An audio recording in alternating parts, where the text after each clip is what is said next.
அந்த பூச்சியை கொல்றதுக்கு என்ன செய்யறதுன்னா, உங்கள் தோட்டத்தில் கத்திரி செடி இருக்குது, பூச்சி திங்குது. சுண்டைக்காய் செடி இருக்குது, திங்கலை. சுண்டைக்காய் செடி தானாக முளைச்சது, கத்திரி செடி நாம நட்டது. ஏன் சுண்டைக்காய் செடியில் திங்கலைன்னா இலை கசப்பாக இருக்கு. அப்போ சுண்டைக்காய் செடியோட இலையை பிடிச்சி கசக்கி அந்த சாரை கத்திரி செடி மேலே தெளிச்சிங்கன்னு வச்சுங்க, அதையும் பூச்சி திங்காது. இவ்வளவு தாங்க பயிர் பாதுகாப்பு. ஆடு மாடு திங்காத செடி கொடிகள். ஆடு மாடு திங்க அலையுது இல்லை, அந்த இடத்துல போய் பார்க்கணும். அப்போ செடி இருக்குன்னா திங்கலை.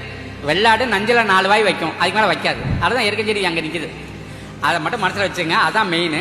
ஆடாதோட ஆடு தீண்டாப்பாலை, ஊமத்தை, எருக்கு, தும்பை, துளசி, துத்தி, சோத்துக்கத்தாழை, பெரண்டை, பீனாரி, பப்பாளி, சீத்தா, நொச்சி, புங்கம், வேம்பு, தழுதாலை, வேலிப்பருத்தி, வரிக்குமுட்டி, உன்னிப்பழ செடி, தைல மரத்தேலை 20 சொல்லியிருக்கேன்.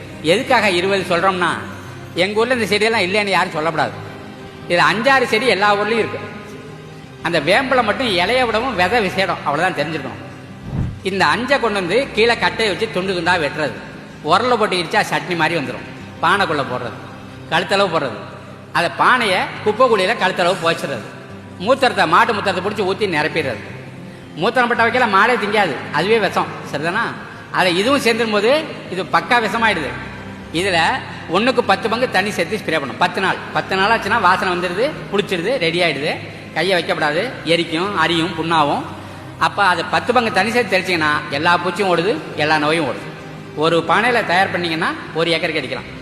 ஏன்னா 10 பானை சேர்க்குறீங்க தண்ணி, 11 பானை ஆச்சு, 1 ஏக்கருக்கு போதுமானது. இதுலேயும் கட்டுப்படாத சில பூச்சிகள் இந்த தண்டுக்குள்ளெல்லாம் போய் ஒளிஞ்சிருக்கும். அதுக்கு என்ன கண்டுபிடிச்சிருக்காங்க விவசாயின்னா, பெருங்காயம், வெள்ளைப்பூண்டு, இஞ்சி, மிளகா, பச்சை மிளகா ஒன்று 1/4 கிலோ எடுக்கிறது. அதை நசுக்கி சாறு எடுத்து அதையும் அதில் சேர்த்துக்கிறது. சொல்லணும். இதுலேயும் போகலைன்னா புகையிலையே கொஞ்சம் தூள் அல்லது காம்பை முதல் நாள் ராத்திரியே ஊற வச்சு காலையில் அந்த தண்ணியை இதில் ஊற்றிடுறது. இதுக்கு மேலே பூச்சியை கட்டுப்படுறதுக்கு வேறு மருந்து ஒன்றுமே தேவையில்லை. அது பாட்டு போயிட்டே இருக்குது. இதுதான் பயிர் பாதுகாப்பு. பயிரையும் பாதுகாக்கிறோம், மனுஷரையும் பாதுகாக்கிறோம். இது பேர் மூலிகை பூச்சி வெரைட்டி.